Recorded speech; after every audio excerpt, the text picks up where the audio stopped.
अज्ञानतिमिरान्धस्य ज्ञानाञ्जनशलाकयः चक्षुरुन्मिलितं येन तस्मै श्रीगुरुवे नमः। हरे कृष्णा। गीता श्रृंखला के सत्र क्रमांक 454 में आप सभी भक्तों का हार्दिक स्वागत है। आज हम श्रीमद् भागवत गीता के 13वें अध्याय की, जो कि है प्रकृति, पुरुष तथा चेतना, श्लोक क्रमांक 23 का अध्ययन करेंगे। आइए, श्लोक इस प्रकार है। उपद्रष्टानुमन्ता च भर्ता भोक्ता महेश्वरः परम आत्मेति सापयुक्तो देहे अस्मिन् पुरुष परः। अर्थात तो भी इस शरीर में एक अन्य दिव्य भोक्ता है जो ईश्वर है, परम स्वामी है और साक्षी तथा अनुमति देने वाले के रूप में विद्यमान है, जो परमात्मा कहलाता है। भगवान यहाँ पर पिछले श्लोक में भगवान ने जीव किस प्रकार भोगता है, प्रकृति है वो भोग्य है, उस जीव और प्रकृति के विषय में, उसके संबंध के विषय में वर्णन किया था। इस श्लोक में भगवान श्री कृष्ण भोक्ता का एक और भोक्ता की उपस्थिति का वर्णन करते हुए कहते हैं कि जीव के अलावा परमात्मा है, वो भी भोक्ता है और वो परम भोक्ता है और वो ईश्वर है, परम स्वामी है, साक्षी तथा अनुमति देने वाले के रूप में विद्यमान रहते हैं। अर्थात हमारे शरीर में जीव के अलावा, आत्मा के अलावा एक और भी भोक्ता है जो परमात्मा है, वो हमारे अंदर विद्यमान रहते हैं। उनके कार्य क्या हैं उसके बारे में भगवान कहते हैं कि वो दिव्य भोक्ता है जो ईश्वर है, परम स्वामी है और साक्षी हैं। हमारे हर एक कार्य के साक्षी के रूप में यहाँ पर उपस्थित हैं। हम अगर कोई गलत कार्य करते हैं तो प्रत्येक कार्य के साक्षी हैं वो परमात्मा रहते हैं। जिस प्रकार कोई व्यक्ति अगर गलत काम करता है तो कोर्ट में जब पेश करते हैं, उसके अपराधों को सुनिश्चित करने के लिए, अपराधों को साबित करने के लिए किसी साक्ष्य की आवश्यकता होती है। अगर तीसरा व्यक्ति आकर साक्ष्य देता है तो उसके अपराध हैं वो प्रमाणित होते हैं। उसी भांति हम जो भी कार्य करते हैं उसके लिए प्रमाण स्वरूप, साक्षी स्वरूप परमात्मा है, वो हमारे हृदय में स्थित रहते हैं, अनुमति देने वाले के रूप में विद्यमान और परमात्मा कहलाते हैं। भगवान ने जीव का वर्णन किया जो शरीर में स्थित होकर सुख दुख का अनुभव करने वाला है। भगवान ने जीव का वर्णन किया जो इस शरीर में रहकर सुख और दुख का अनुभव करने वाले हैं। और अब भगवान उस परमेश्वर का वर्णन करेंगे जो नियामक के रूप में शरीर में स्थित है। और अब भगवान है वो उस परमेश्वर का वर्णन कर रहे हैं जो नियामक के रूप में हमारे शरीर में स्थित रहते हैं। इस देह में पर अर्थात जीव से पृथक एक और अन्य पुरुष भी है जिसे महेश्वर या परमात्मा कहा जाता है। इस शरीर में दिव्य एक पर अर्थात एक और पृथक अन्य पुरुष भी रहता है जिसे परमेश्वर या परमात्मा कहा जाता है। उपद्रष्टा अर्थात पृथक रूप में और जीवों के बहुत पास स्थित होकर वह साक्षी हैं। उपद्रष्टा का अर्थ है कि पृथक रूप में, जीव से पृथक रूप में बहुत ही निकट जीव के पास बैठकर उसका अवलोकन कर रहा है, उसका साक्षी बना हुआ है। जिस प्रकार कहा जाता है एक पेड़ के ऊपर दो पक्षी बैठे हैं, एक उस पेड़ के फलों का भोग कर रहा है और दूसरा उस पक्षी की तरफ देख रहा है कि कब ये मुड़कर मेरी तरफ देखें और उसको मैं इस भोग के कार्यों से मुक्त करा के दिव्य ज्ञान के विषय में ज्ञान दूँ। तो ये हमारे अंदर आत्मा और परमात्मा की स्थिति को संबोधित करता है, स्थिति को वर्णन करता है। भर्ता अर्थात वे जीव के आधारक हैं, धर्ता अर्थात वे जीव के धारक हैं, भोक्ता अर्थात वे जीव के पालक हैं और भोक्ता के वर्णन है कि जीव के पालक भी भगवान हैं। भगवान की इच्छा से ही बारिश होता है, अनेक प्रकार के पेड़ पौधे वो फल प्रदान करते हैं और जीव है वो उनका भोग कर पाता है। नोट, भोक्ता का अर्थ भोग करने वाला और राज्य करने वाला दोनों ही होता है। भोक्ता का अर्थ होता है भोग करने वाला और राज्य करने वाला दोनों ही होता है। राजा है वो भोग भी करता है और राज्य भी करता है। राज्य की व्यवस्था को भी देखता है और उस राज्य की जो अपार संपदा है उसका भोग भी करता है। उसी बात ही भगवान है वो प्रत्येक जीव के ऊपर राज्य भी कर रहे हैं और संपूर्ण ब्रह्मांड पे राज्य भी कर रहे हैं और उनका भोग भी कर रहे हैं। सर्वतः पाणी अर्थात भगवान श्री कृष्ण के हाथ पांव है वो सर्वत्र हैं। भगवद गीता 13.40 में भगवान श्री कृष्ण इसका उल्लेख कर चुके हैं, जिसके तहत उन्होंने कहा था कि उनके हाथ, पांव, आंखें, सिर तथा मुख है वो तथा उनके कान सर्वत्र हैं। इस प्रकार परमात्मा सभी वस्तुओं में व्याप्त होकर अवस्थित हैं। भगवान के हाथ, कान, पाँव सब जगह उपस्थित हैं, अर्थात भगवान अत्र तत्र सर्वत्र विद्यमान है। यद्यपि भगवान ने पहले ही कह दिया है कि वे हर जगह हैं, फिर भी यहाँ इस सत्य को पुष्ट करने के लिए कि वे सदा जीव के साथ रहते हैं, भगवान यहाँ कह रहे हैं। हालांकि भगवान पहले ही कह चुके हैं कि वो अत्र तत्र सर्वत्र रहते हैं, उनके हाथ पांव सब जगह हैं, परंतु फिर भी यहाँ पर इस बात को स्पष्ट करना चाहते हैं कि जीव के साथ हमेशा रहते हैं। इसलिए यहाँ पे कह रहे हैं कि परमात्मा के रूप में प्रत्येक जीव के हृदय में स्थित रहते हैं और उसके हर एक कार्य के साक्षी बने हैं। जब इस श्लोक को हम पढ़ेंगे, समझेंगे, तब जानेंगे कि कोई भी गलत काम करने से पहले हमें यह ज्ञात होना चाहिए कि हमारे हर एक कार्य के साक्षी के रूप में परमात्मा विद्यमान है। हम कोई भी कार्य करने से पहले इधर उधर झांकते हैं, कोई देख तो नहीं रहा, परंतु अगर तत्व से देखा जाए, भले इस जगत के बाहरी कोई व्यक्ति देख रहा है, नहीं देख रहा है, परंतु परमात्मा हमेशा उस दृश्य को देख रहे होते हैं और साक्षी के रूप में विद्यमान रहते हैं। और न वो किसी प्रकार की रिश्वत लेते हैं, न किसी प्रकार से हमारा साथ देते हैं या भावुकता में आते हैं। अगर कोई जगत का गवाह है, उसको तो हम धन देकर खरीद सकते हैं, परंतु परमात्मा को किसी प्रकार का कोई प्रलोभन नहीं दिया जा सकता। यहाँ पर कहा गया है कि जीवात्मा के साथ निरंतर रहने वाला परमात्मा परमेश्वर का प्रतिनिधि है। यहाँ पर कहा गया है कि जीवात्मा के साथ निरंतर रहने वाला परमात्मा का प्रतिनिधि है। वह सामान्य जीव नहीं है, क्योंकि अद्वैतवादी चिंतक शरीर के ज्ञाता को एक मानते हैं। वो सामान्य जीव नहीं है, परमात्मा परमेश्वर के अंश के रूप में, अर्थात परमात्मा है वो भगवान श्री हरि के अंश स्वरूप प्रत्येक जीव के अंदर विद्यमान रहते हैं। वो कोई सामान्य जीव नहीं है भक्तों। अतः उनके विचार से परमात्मा तथा जीवात्मा में कोई अंतर नहीं है। जो अद्वैतवादी हैं, चिंतक शरीर के ज्ञाता को एक मानते हैं, आत्मा और परमात्मा को एक ही मानते हैं। इससे वो समझते हैं कि जीव है वो भी परमात्मा ही है।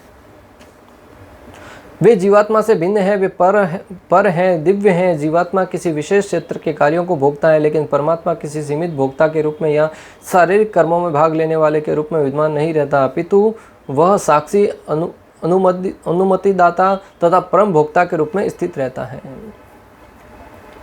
जीव और परमात्मा में बहुत अंतर है। इस बात से हम स्पष्ट रूप से भगवान यहाँ पर समझा रहे हैं कि किस प्रकार जीव है वो सामान्यतः एक ही शरीर में रहकर उसी शरीर क्षेत्र के संबंधित कार्यों को ही जान पाता है और उसका ही भोग कर पाता है, परंतु परमात्मा है वो उस शरीर में रहते तो हैं, आत्मा के साथ निवास करते हुए भी वो उससे निर्लिप्त रहते हैं, उसके भोग का हिस्सा नहीं बनते हैं, वो उससे निर्लिप्त रहते हैं, मात्र साक्षी के रूप में रहते हुए उसका अवलोकन करते रहते हैं। और साथ ही साथ भगवान ने क्या कहा है, वो परम स्वामी हैं, वो साक्षी हैं तथा अनुमति देने वाले के रूप में विद्यमान रहते हैं। उनकी अनुमति के बिना कोई भी शक्ति हमें प्राप्त नहीं हो सकती। इन सारे के सारे सिद्धांतों को जानकर हम इस नतीजे तक पहुंचते हैं कि परम ईश्वर है वो भगवान है और उनके सानिध्य में हम जीवन निर्वाहन कर रहे हैं। जीव और परमात्मा में बहुत अंतर है, आत्मा और परमात्मा एक नहीं है, उनमें भेद है।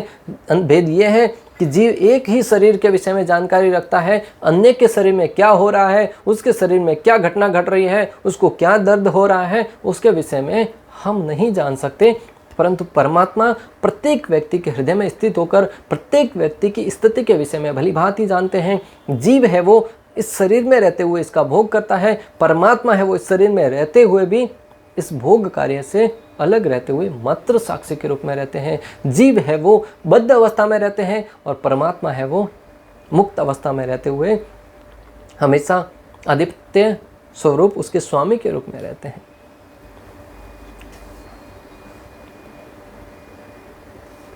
उसका नाम परमात्मा है, आत्मा नहीं, वह दिव्य है। अतः यह बिल्कुल स्पष्ट है कि आत्मा तथा परमात्मा भिन्न भिन्न हैं।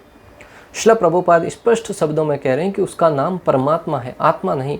आत्मा के आगे पर लगा अर्थात परमात्मा, और वो परमात्मा के हाथ पैर सर्वत्र रहते हैं, लेकिन जीवात्मा के ऐसा नहीं होता। परमात्मा है उसके हाथ पैर सर्वत्र रहते हैं, जैसा कि 13 भगवद गीता 13.14 में भगवान वर्णन कर चुके हैं, परंतु जीवात्मा के संबंध में ऐसा नहीं है। क्योंकि परमात्मा परमेश्वर है, अतएव वह अंदर से जीव की भौतिक भोग की आकांक्षा पूर्ति की अनुमति देते हैं। परमात्मा की अनुमति के बिना जीवात्मा कुछ भी नहीं कर सकता। पुनः यहाँ पर हम रेस्टोरेंट के एक स्वामी मैनेजर के रूप में इस दृष्टांत को समझ सकते हैं कि जीवात्मा है वो होटल में जाके, जब हम होटल में जाके कुछ ऑर्डर देते हैं तो जो होटल मैनेजर है वो अंदर किचन में ऑर्डर देता है। अगर वो मैनेजर अंदर ऑर्डर ना दे, उसको मना कर दे कि इस वस्तु है ही नहीं, तो वो जीव को पुनः, कस्टमर को पुनः लौटाना पड़ेगा। उसी भांति परमात्मा हमारे हृदय में स्थित होकर जीव के लिए जो भोग की वस्तुएं हैं उसके लिए सुविधा करते हैं। जिस प्रकार होटल मैनेजर अंदर किचन में ऑर्डर देता है और वहाँ से प्राप्त वस्तु को उस भोक्ता तक पहुँचाते हैं। परमात्मा की अनुमति के बिना जीवात्मा कुछ नहीं कर सकता। अगर परमात्मा की अनुमति न हो तो जीवात्मा कुछ भी नहीं कर सकता। जीव भुक्त है और भगवान भोक्ता या पालक हैं। जीव अनंत है और भगवान उस सब में मित्र रूप में निवास करते हैं। तथ्य यह है कि प्रत्येक जीव परमेश्वर का नित्य अंश है और दोनों मित्र रूप में घनिष्ठतापूर्वक संबंधित हैं। तथ्य यह है, सार रूप में यूं समझा जाए कि जीव है, आत्मा है, वो परमात्मा का अंश है और दोनों घनिष्ठ रूप से साथ में रहते हुए प्रत्येक शरीर में हमेशा परिवर्तित होते रहते हैं। लेकिन जीव में परमेश्वर के आदेश को अस्वीकार करने की, प्रकृति पर प्रभुत्व जताने के उद्देश्य से स्वतंत्रतापूर्वक कर्म करने की प्रवृत्ति पाई जाती है। चूँकि उसमें यह प्रवृत्ति होती है, अतः वह परमेश्वर की तटस्थ शक्ति कहलाता है। चूँकि जीव के अंदर उस परमेश्वर से भिन्न अपनी स्वयं की कुछ स्वेच्छा से कुछ क्षणिक अधिकार होते हैं, उस इच्छा करने की शक्ति होती है उसके पास, जिससे वो उस परमात्मा की बात न सुनकर स्वयं इंद्रिय भोग की तरफ लालायित होता है। और इसी के कारण जीवात्मा जन्म मृत्यु के बंधन में घूमता रहता है। अगर परमात्मा का सानिध्य स्वीकार करके उसके आदेशानुसार कार्य करें, जब भी हम कोई कार्य करने जाते हैं अंदर से आदेश आता है। अगर कोई गलत कार्य करने की तरफ उन्मुख होते हैं, हमारी आत्मा, अंतर आत्मा है, वो हमें निर्देशित करती है, नहीं ये मत करो, ये गलत है। अगर उस परमात्मा के बात को हम समझकर, अंतर आत्मा के परामर्श को मानकर उसके ऊपर अमल करेंगे, विचार करेंगे, निश्चित रूप से हम गलत कार्य करने से बच सकते हैं। परंतु स्वाभाविक ही व्यक्ति है वो जब काम वासनाओं में इतना लिप्त हो जाता है, काम वासनाओं के प्रति इतना उन्मुख हो जाता है, तब परमात्मा के उस आदेश को, उस परामर्श को सुनकर भी, जानकर भी उसको अनदेखा कर देता है। उस अवस्था में वो गलत कार्य करता हुआ प्रतीत होता है। और जब गलत कार्य कर चुका होता है तो उसे अपनी गलती का एहसास होता है, तब विचार करता है कि अगर ये नहीं किया होता तो अच्छा होता, परंतु तब तक बहुत देर हो चुकी होती है। इसलिए भक्तों, हमारी स्वयं की इच्छा शक्ति को इतना दृढ़ करना होगा कि जब भी हम कोई गलत कार्य करने जाएं और अगर हमारी अंतरात्मा वो करने से रोकती है, तब हमारे अंदर इतनी क्षमता होनी चाहिए कि हम उसके ऊपर दृढ़ निश्चय रहकर उस गलत कार्य को ना कह सकें और सही कार्य के लिए आगे बढ़ सकें। हो सकता है कि गलत कार्य करने के में बहुत सुविधा होगी और अच्छा कार्य करने में बहुत कठिनाइयाँ होगी, परंतु जब हम भले बुरे का ज्ञान रखेंगे तो निश्चित रूप से उस गलत कार्य को ना कहने में सक्षम होंगे और उस सही कार्य को करने के लिए हमारे अंदर दृढ़ श्रद्धा होगी, दृढ़ शक्ति होगी, जिसके बल पर अगर मनुष्य एक बार चाह ले तो किसी भी कार्य को करने में कभी असमर्थ नहीं हो सकता। जो बुजदिल होते हैं, जो कायर होते हैं, वो अक्सर अनेक प्रकार के बहाने बनाकर किसी कार्य को करने में झिझकते हैं, बहाने बनाकर उससे पीछे हटने का प्रयास करते हैं। परंतु जो सुरवीर होते हैं, जो दृढ़ प्रतिज्ञ होते हैं, वो किसी भी कार्य को करने से पीछे नहीं हटते हैं। श्रील प्रभुपाद दृढ़ प्रतिज्ञ थे अपने गुरु की वाणी को लेकर। 70 वर्ष की उम्र में वो पाश्चात्य जगत में गए और वहाँ पर कृष्ण भक्ति की अलग जगाई। श्रील प्रभुपाद के अनेक शिष्य थे जिन्होंने श्रील प्रभुपाद के एक आदेश पर अपना सर्वस्व न्योछावर करके किसी अन्य देश में जाकर, जहां पर कृष्ण भक्ति का प्रचार करना भी कानूनन जुर्म माना जाता था, अगर कोई व्यक्ति भक्ति का प्रचार करते हुए पकड़ा जाता था, उसकी काला पानी की सजा दी जाती थी। अनेक प्रकार के कष्टों से होकर गुजारा जाता था, जहां पर उन्होंने न तो कुछ खाने के लिए दिया जाता था, मात्र ब्रेड दी जाती थी, वो भी नमक के साथ खाते थे। उस अवस्था में भी उन्होंने उस ब्रेड की भी माला बनाकर हरि नाम का जप करना नहीं छोड़ा भक्तों। वो भक्त दृढ़ प्रतिज्ञ माने जाते हैं। हमारे पास सुख सुविधाएं होते हुए भी कहा जाता है कि प्रातःकाल उठकर भगवान श्री हरि के नाम का जप कीजिए। जिन भगवान श्री कृष्ण ने हमें अनेक सुख सुविधाएं दी हैं, सुंदर शरीर प्रदान किया है, रहने के लिए अच्छा घर प्रदान किया है, परिवार दिया है, समाज दी है, उनका आभार व्यक्त करने के लिए प्रतिदिन प्रातःकाल उठकर भगवान के नाम का जप करें। हरे कृष्णा कृष्ण कृष्ण हरे हरे, हरे राम राम राम हरे हरे। परंतु फिर भी हम इतने अकृतज्ञ बन गए हैं, हम भगवान की उस कृपा को न समझते हुए, उनके प्रति कोई भी हमारा उत्तरदायित्व न समझते हुए उनके नाम का जप नहीं करते हैं। सवेरे उठकर घंटों घंटों टीवी के सामने बैठकर फ़ोन हाथ में लेके अनेक प्रकार के टाइम पास करते हुए ऐसे अभद्र और अमानवीय कार्य करते हुए प्रतीत हो जाएंगे, परंतु भक्ति कार्य करने के लिए हमारे अंदर दृढ़ श्रद्धा नहीं हो पाती है।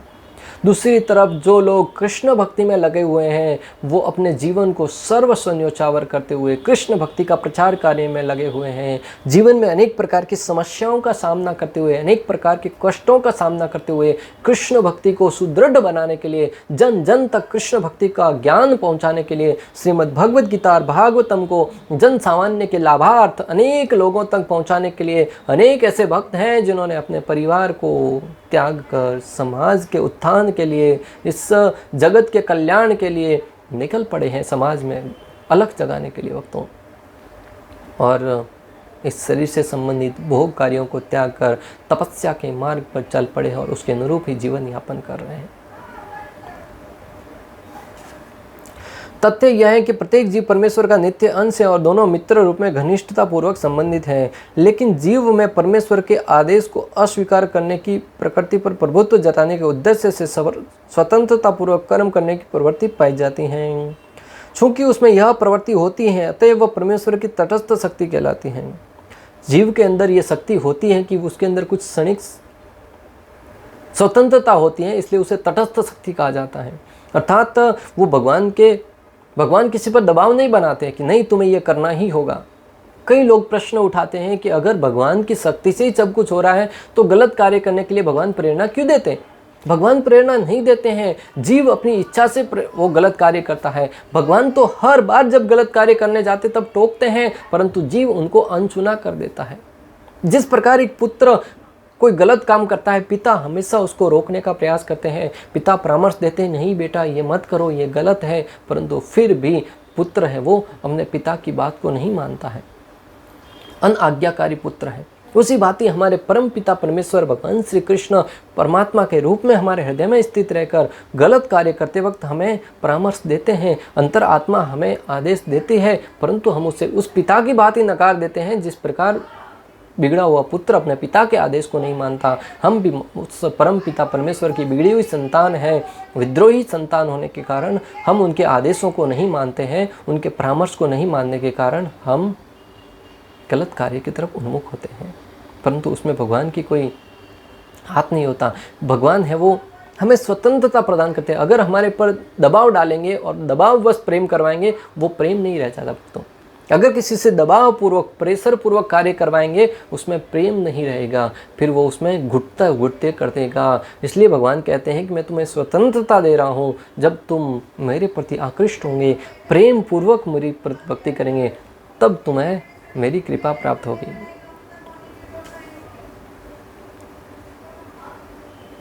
अतएव यह परमेश्वर की तटस्थ शक्ति कहलाता है। जीव या तो भौतिक शक्ति में या आध्यात्मिक शक्ति में स्थिर हो सकता है। जब तक वह भौतिक शक्ति द्वारा बद्ध रहता है, तब तक परमेश्वर मित्र रूप में परमात्मा की तरह उसके भीतर रहते हैं, जिससे उसे आध्यात्मिक शक्ति में वापस ले आ सकें। उस तटस्थ अवस्था से जीव या तो भौतिक शक्ति के अंतर्गत हो सकता है या आध्यात्मिक शक्ति के अंतर्गत आ सकता है। जब तक वो भौतिक शक्ति के अंतर्गत रहते हैं, तब तक परमात्मा हमारे हृदय में स्थित होकर हमारी इच्छाओं को पूर्ति करने में और हमारा इंतजार करते हैं कि कब हम आध्यात्मिक शक्ति की तरफ उन्मुख हों। भगवान उसे आध्यात्मिक शक्ति में वापस ले जाने के लिए सदैव उत्सुक रहते हैं, लेकिन अपनी अल्प स्वतंत्रता के कारण जीव निरंतर आध्यात्मिक प्रकाश की संगति ठुकराता है। परमात्मा है वो भले अंदर से और बाहर से हमेशा इस भूली भटकी संतान को अपने वास्तविक घर, विद्रोही संतान को पुनः अपने घर लेके जाने के लिए हमेशा प्रयासरत रहते हैं। कभी अंदर से परमात्मा के रूप में परामर्श देते हैं, आदेश देते हैं, सलाह देते हैं, तो कभी बाहर से परम ईश्वर के रूप में आते हैं, भगवद गीता और भागवतम जैसा ज्ञान प्रदान करते हैं। ये न के न प्रकारे न भगवान चाहते हैं कि उस संतान को कि वो भगवान की शरणागति पुनः स्वीकार करे, अपने घर को लौट आए। इसलिए तो भगवान समय समय पर आते हैं, भगवद गीता और भागवतम जैसा ज्ञान प्रदान करते हैं, अनेक प्रकार की लीलाएं करते हैं, जिससे भक्तगण, जिससे भूला बिछड़ा जीव है वो भगवान की शरणागति स्वीकार करके पुनः अपने घर लौटने के लिए प्रयासरत हो सके। लेकिन जो जीव है वो अपनी अल्प स्वतंत्रता के कारण उस परमेश्वर के इस परामर्श को हमेशा ठुकराता रहता है। स्वतंत्रता का यह दुरुपयोग ही बद्ध प्रकृति में उसके भौतिक संघर्ष का कारण है, और ये जो स्वतंत्रता प्रदान की गई है उसका दुरुपयोग करने के कारण ही जीव है वो इस बद्ध अवस्था में हमेशा बंधा रहता है। अतएव भगवान निरंतर बाहर तथा भीतर से आदेश देते रहते हैं। बाहर से वे भगवद गीता के रूप में उपदेश देते हैं और भीतर से वे जीव को यह विश्वास दिलाते हैं कि भौतिक क्षेत्र में उसकी कार्यकलाप वास्तविक सुख के लिए अनुकूल नहीं है। उनका वचन है, इसे त्याग दो और मेरे प्रति श्रद्धा करो, तभी तुम सुखी होंगे।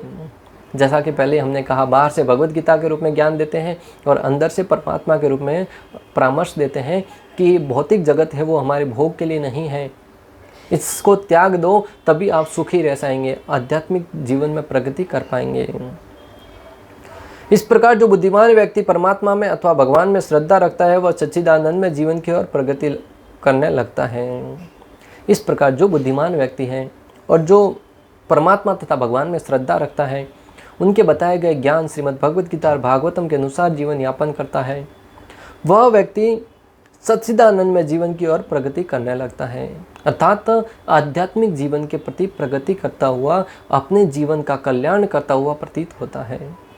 अतः श्लोक का सार ये है भक्तों कि हमें परम ईश्वर भगवान श्री कृष्ण की शरणागति स्वीकार करके उनके द्वारा बताए गए श्रीमद् भगवद गीता के ज्ञान को प्रमाणिक आचार्यों के मार्गदर्शन में समझते हुए उसके अनुसार अपने जीवन को यापन करते हुए अपने जीवन को भक्ति कार्यों की तरफ उन्मुख करें।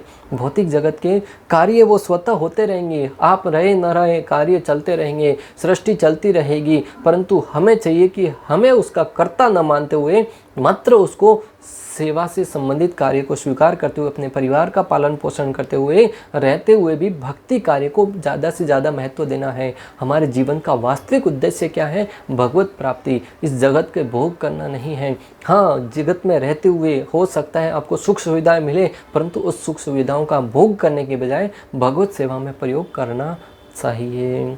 इस प्रकार श्लोक क्रमांक 23 का भक्ति वेदांत तात्पर्य पूर्ण हुआ। अंत तक हमारे साथ बने रहने के लिए आप सभी का हृदयपूर्वक प्रेम पूर्वक बहुत बहुत धन्यवाद। श्रील प्रभुपाद की जय, श्री श्री राधा गोपीनाथ भगवान की जय, श्रीमद् भगवद गीता की जय। हरे कृष्णा कृष्ण कृष्ण हरे हरे, हरे राम राम राम।